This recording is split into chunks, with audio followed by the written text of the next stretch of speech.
(2026년 8월 10일) 이정훈입니다. 자, 이재명 대통령이 드디어 수렁으로 들어갑니다.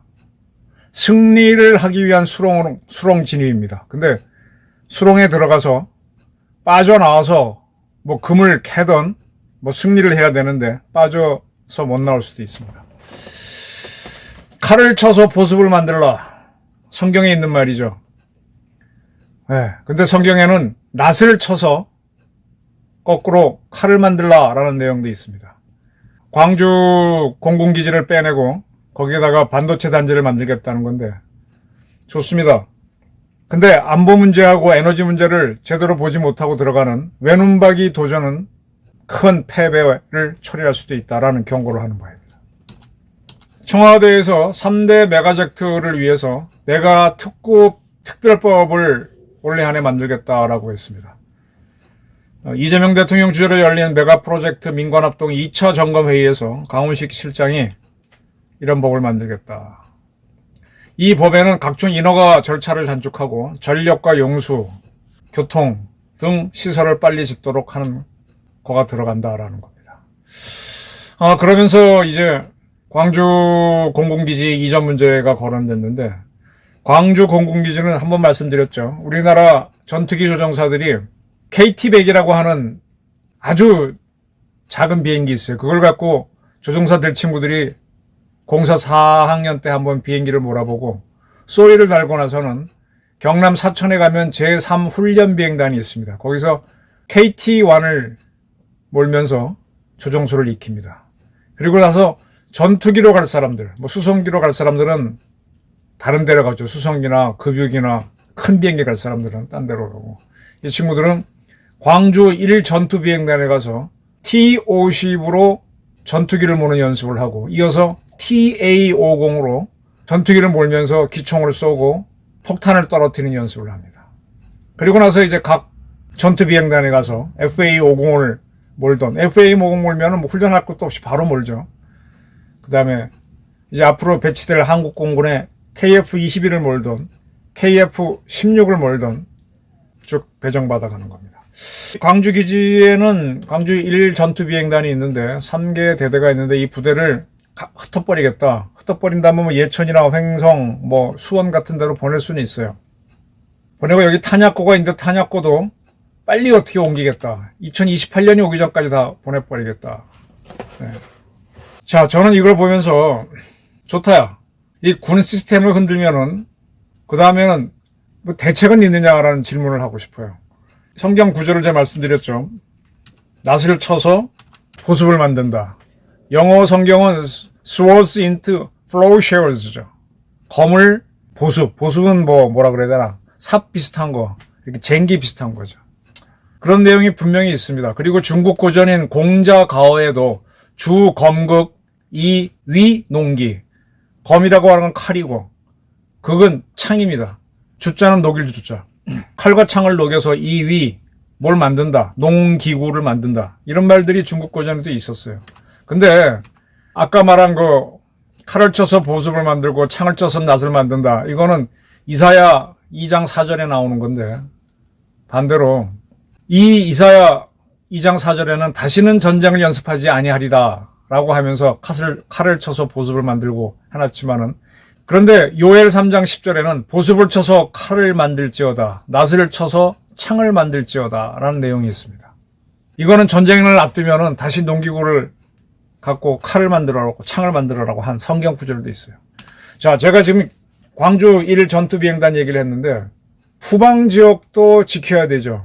전방 지역에는 서부전선 서울 쪽에는요, 가장 전방에 있는 공군 비행장이 공군기지가 성남기지입니다. 대통령이 전용기 타고 해외 나가는데 서울공항이라고 하는데, 근데 거기에는 전투기가 거의 없어요.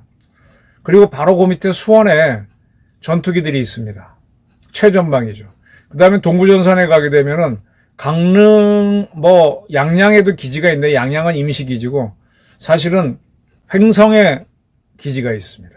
그리고 이제 그 후방에 청주, 서산, 충주, 이런데 F-16들이 쫙 포진해 있고, F-35도 있고, 그 다음에 그쪽, 그 밑으로 이제 대구, 부산, 이런데 이제 F-15도 있고, 있습니다. 자, 근데 우리 육군이 도마다 한 개 지역 방위사단이 있고, 군마다 하나의 대대가 있어서 작전에 대비합니다. 호남 지역을 지키는 공군부대가 누구냐? 1전투비행단이에요. 이 광주에 있는 1전투비행단에서 TA-50이 떠서 그쪽 지역에서 갑자기 작전이 생기면 일단 그걸로 작전합니다. 물론 충청권에 있는 F-16 부대가 날아올 수도 있지만 우선은 광주에 있는 이 부대가 담당합니다. 근데 F-16이 딴 데서 올 수도 있고 F-15가 대구에서도 올 수도 있어요. 그런데 이 기지를 없애버리면 그러면 좀 뭐 다른 데서 와서 해도 되지만 만에 하나 또 광주 기지에 내려야 할 때가 있습니다. 작전을 멀리 갔다 해서 돌아올 때 연료가 떨어지면 내려야 되는데 없다. 이건 문제죠. 야, 이것저것 다 각파하고 호남 지역에도 호남 방어를 위한 공군부대 하나는 있어야 됩니다. 그래서 광주 기지를 없애려면 무안 기지를 만들어라. 무안에 가기로 했죠. 근데 무안에서 못 오게 해서 못 가고 있습니다. 이 문제를 풀어야죠. 그럼 지금 광주에 있는 그 3개 T-50 부대를 대대를 흩어갖고 뭐 횡성에 보내고 예천에 보내고 수원에 보내서 할 수는 있지만 호남이 공군작전상으로 무방비가 됩니다. 경남 같은 경우는 사천에 훈련비행단이 있고 또 부산에도 공수비행단이 있어서 그럭저럭 전투기들이 날아와 작전을 해줄 수가 있어요. 근데 호남은 무방비로 둘 건가요? 나는 아니라고 봅니다. 그래서 무안을 이미 있는 기지니까 그걸 해야지. 그걸 확정을 안 했고 가면은 칼을 낫으로 바꿔놨다가 큰 위기를 맞을 수 있다. 요엘 3절 10절 보습을 쳐서 칼을 만들지어다. 낫을 쳐서 창을 만들지어다. 전쟁에 대비하는 것도 해야죠. 대통령은요 통수권자입니다. 이 부분에 대한 검토 없이 그냥 가면은 그 잔은 우리가 쳐야 됩니다. 적의 칼을 녹여서 보습을 만들어야지. 왜 내 걸 먼저 녹여? 지금 이제 호남 반도체 단지를 만들기 위해서 에너지하고 전력 용수 문제를 하는데 이게 제일 급한 게 저는 물이에요. 누차 말씀드렸는데 전기는 정급하면은 다른데 원전 경상도에는 원전이 많잖아요. 울진에도 있고 경주에도 있고 부산, 울산에도 있고. 근데 호남에는 딱 하나 영광밖에 없습니다. 그러니까 선을 끌고 오면 되죠. 근데 물이라고 하는 거는 물론 영남에도 물이 더 많아요. 영남 물을 낙동강 물을 갖다가 소백산맥을 뚫어가지고 경사도가 있어야 할 테니까 뚫어가지고 가지고 오려면 그건 너무 큰 공사죠. 송전선이 훨씬 쉽죠. 그래서 호남에 물이 상당히 문제인데 물을 만들려면은 지금 제일 좋은 거는 바닷물을 담수화하는 겁니다. 바닷물을 담수화하려면은 전기가 많이 필요해요. 전기는 원전으로 해야 돼요. 그러니까 호남 반도체를 하려면 원전을 지어야 되고 또 바닷물을 민물로 바꾸기 위해서는 또 원전부터 지어야 돼요. 이 원전을 짓게 될 때 제가 수렁에 빠진다 그랬죠. 이재명 정권. 빠집니다. 이재명을 지지해준 단체들이 반핵 그룹이었어요. 근데 이들이 어떻게 나올 것이냐. 짝짝꿍하고 나온다면 되게 웃기죠. 지금 아주 재밌는 게 지금 이재명 대통령이 조금 마음을 놓을 수 있게 된 게 김민석 씨가 정청래를 좀 앞서고 있죠. 이대로 간다면 서울하고 호남권에서는 더 지지가 나올 거니까 아마 당권을 정청래한테서 뺏어올 것 같아요. 그럼 자신이 있겠죠. 이제 이런 게 있고 이걸 더 서둘기 위해서 이제 광주 공군기지를 빼내라 이런 지시를 내렸는데 이게 8월 17일쯤에 최종적으로 당대표가 결정이 되는데 8월 15일 광복절 날 한번 방송했습니다. 촛불행동하고 국민주권당이라고 하는 상당히 좌익 정당 단체들이 광주 공군기지를 에워싸고 공군기지 나가라 이런 걸 하기로 했습니다. 그러니까 지금 결국 뭔가 하면은 이재명 대통령은요 좌파들의 힘을 받아가지고 추진합니다.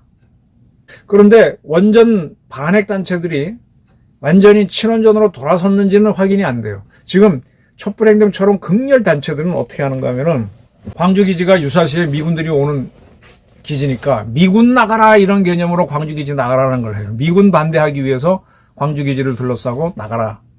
반도체 지어자. 이렇게 논리를 만들었는데 반핵 단체들은 참 만들기가 어렵습니다. 어쨌든 원전을 짓는 거니까. 특히 호남이 져야 돼요.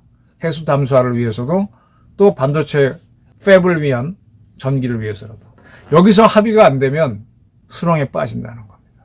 그리고 정청래가 이번 지고 나면 그냥 순순히 있느냐?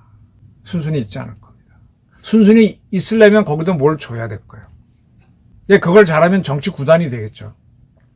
근데 쉽지는 않을 겁니다. 그리고 좌파 단체들하고의 합의가 되느냐? 합의가 안 되면 수렁이 일어날 것이다. 그리고 이제 이걸 짓는 과정에서 지금은 짓는다니까 너도 나도 좋아하지만 이제 강론으로 들어가서 돈을 나눠먹는 단계가 되면 쌈질이 벌어지죠. 쌈질이 벌어집니다. 지금 이재명 정권이 그동안 뭐 어쩌고 저쩌고 총로로 할 때는 그럭저럭 왔는데 대통령 지지율이 60%쭉 유지되고 왔는데 이제 세금을 올려가지고 그 돈 가지고 3대 메가 프로젝트 하려면 다 돈이 필요하죠. 뭐 그런 걸 만들려고 하고 세금을 거둔다고 하니까 이재명 대통령 지지율이 떨어지고 있습니다. 리얼미터가 조사한 거 보니까 43.3%까지 내려왔어요. 50% 이하로 내려갔습니다. 계속 내려오고 있어요. 서울에서는 특히 많이 내려왔습니다. 지난주 대비 5.9%포인트가 내려서 36.8%. 이제 강론으로 들어가야 되면 사람이 총론에만 가만히 있어도 강론 들어가면 싸우는 거죠. 자, 공군기지를 옮겨라라고 했을 때 그럼 호남권에는 공군 비행장이 하나도 없어? 그거 어떻게 할 거야? 물론 군산에 있고 하지만 그건 이제 미군들이 쓰는 거고 저 해안선까지 그 넓은 데를 지키려면 공군기지가 필요한데 왜 무한은 못하고 이거부터 하지? 이런 문제. 그 다음에 반도체 그걸 짓는다면은 원전부터 짓고 물을 확보해야 되는데 물을 우선 원전이 어떻게 할 거야? 어떻게 땅을 만들 거야? 이 문제. 이런 것들이 자꾸 이재명 지지율을 떨어뜨리면 박근혜 대통령도 보니까는 한 60% 고공행진하다가 세계일보에서 십상시 정윤회 십상시가 만난다고 보도하면서 정윤회가 박근혜의 애인이라고 알려지면서 지지율이 뚝 떨어지죠. 50% 이하로 내려가죠. 그리고 한 1년 더 지난 다음에 JTBC가 최순실 태블릿 TC를 보도하면서 최순실이 뒤에서 심적으로 박근혜를 조종했다 하면서 20% 이하로 떨어지면서 탄핵이 되죠. 국민 지지율이 그런 겁니다. 대통령이 국민 지지율이 높으면 무엇을 해도 되는데 이게 국민들이 딱 벗어나. 근데 국민들이 굉장히 이권에 예민하잖아요. 이제 이재명 대통령을 지지하는 핵심 세력들은 호남인데 호남이 지금은 그쪽에 뭐가 온다고 하니까 일단은 지지하지만 어느 쪽에는 원전 짓고 어느 쪽에는 뭐 공군 들어간다 그러면 어이씨 우리는 뭐 쓰레기만 받아먹어 이러면서 갈등이 생기면서 뚝뚝뚝 떨어지면 그리고 세금 걷어야만 뭘 할 텐데 세금 갖고 주요 도시에서 지지율이 떨어지면 이재명 대통령도 위기를 맞는다는 겁니다. 이게 수렁으로 들어가는 겁니다. 그런데 안보상으로 지금 북한이 하는 위협에 대해서는 이재명 정권은 일체 얘기를 안 해요. 정권이 가만히 있으니까 우리 국민들이 얼마나 지금 안보가 위기인지 몰라요. 지금 이북 친구들은 파병을 해서 전투 경험 쌓은 애들 많이 축적하고 있죠. 또 드론 작전 올라오고 미사일 작전 다 올라오고 성능 개량되고 있죠. 핵은 점점 발달하고 있죠. 근데 우린 지금 멍청하게 있단 말이에요. 우린 뭐 사관학교 통폐합이니 뭐 이런 거. 근데 이재명은요. 지금 군 기지 옮기는 거 이것도 어떤 정책으로 해야 되는데 지시로 밀어붙입니다. 대통령이라고 통수권자라고 다 지시하면 안 돼요. 검토를 해야 돼요. 호남 광주권에 전남권에 공군 비행장 하나 없이 그대로 가도 되느냐? 따지면서 가야 됩니다. 이런 것들이 이재명을 수렁으로 물귀신처럼 잡아당길 겁니다. 이재명이 그걸 빠져나올 힘이 있을까요? 저도 궁금합니다. 감사합니다.